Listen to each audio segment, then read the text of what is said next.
Hello, I'm Ken Shirley, and welcome to my world right now, in the process of doing a lot of things.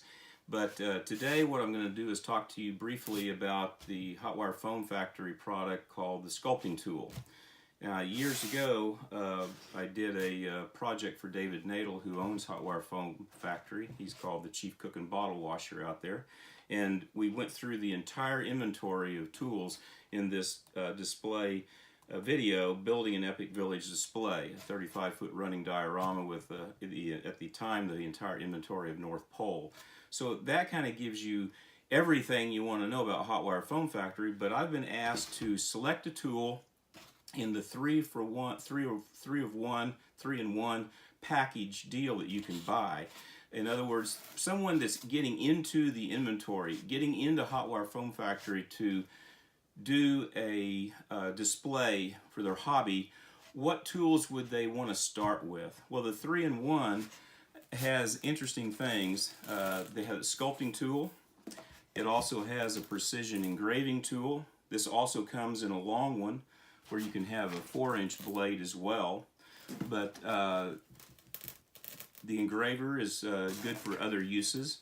And also it comes with a hot knife, which comes in either a 4-inch or a 3-inch blade. So those are things that Hot Wire sells to get someone started.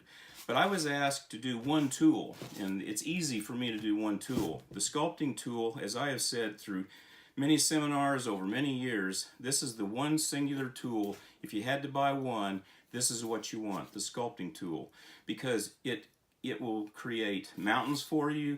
It'll do elevations, different kinds of terrain. It's just the overarching tool, the universal tool that you would want, and we're going to show various things of how to use it. So first of all, let's talk about backdrops and how to make a backdrop with this tool. The backdrop to me is the most important part of the village almost, because if you don't have a proper backdrop to these little villages, the houses you spend buku bucks on, if you have a plate glass mirror behind which shows your reflection, or else you have a portrait of Uncle Ernie, then people are going to concentrate on that. They're not going to see the wonderful display you just created. So you need a backdrop, and the most common backdrop is to make mountains. So how would you make mountains and deal with a sculpting tool? Work on a mountain. What you want to do is, create all the undulations and snow pockets and things, and this is going to just easily take off the pieces one by one.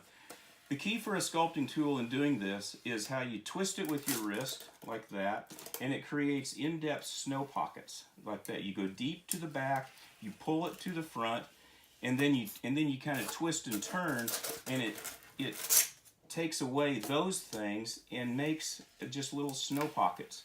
And then sculpt away. What you're doing is just showing the mountain is inside here, and you're just taking away the outside portions like that.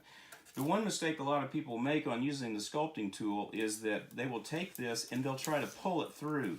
The sculpting tool, by its sheer just weight and heat that it generates and everything, it melts things. And if you don't pull it through, the wire itself, just by the fact that all you're doing is letting it guide itself. When you do that, it creates these little pockets here and there, just because of the way the wire oscillates in a way.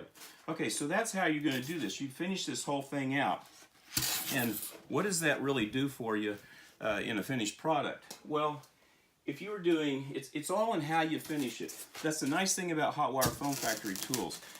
They're universal in how they're made and used, but it's how you finish it. So if you were doing a North Pole display or Snow Village or whatever, if you want snowy mountains, this is just done like I just performed with this piece of foam. Except that then this was done with a latex white background and a sprinkle of white glitter. So it gives it that frosty effect, and it pops. Or you could just leave it white foam, and you could put a sparkle glaze finish on it, which you can get at Hobby Lobby, and that would also make it pop. But that's just one way you can do things to make it mountainous. Another way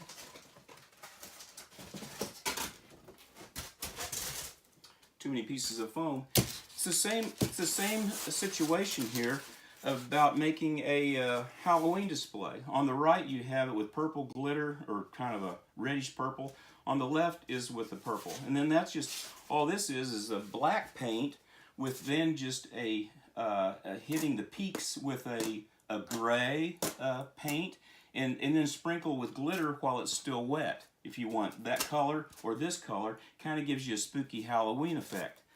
It's the same process here again. Another example, this is the Halloween I just showed you, but if you were to do a brown and then do maybe a beige or a pecan finish, hitting the peaks like this, and then sprinkle with a little grass or something, instant thing for maybe Dickens or Alpine. I know there's no mountains in London, but give me a break. If you want a backdrop with some kind of a mountains or anything, New England Village, etc., you know, it's all in how you finish it.